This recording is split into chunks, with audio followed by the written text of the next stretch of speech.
ഒട്ടകങ്ങൾ വരി വരി വരിയായി, കാരക്ക മരങ്ങൾ നിര നിര നിരയായി, ഒട്ടിട വീട്ടുയരത്തിൽ മലയുള്ള മരുഭൂമി വിലസിടുന്നു.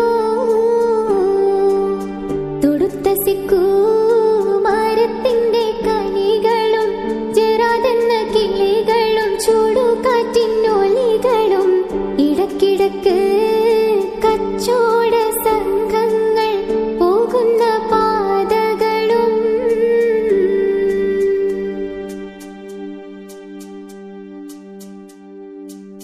പരിശുദ്ധ ഖുർആൻ വന്നിറങ്ങിയതിവിടം, പരിപൂർണ റസൂലുള്ള പിറന്നതും ഇവിടം, നിസാമിക കവിതകൾ ഉറവിട്ടതിവിടം, മസ്നവി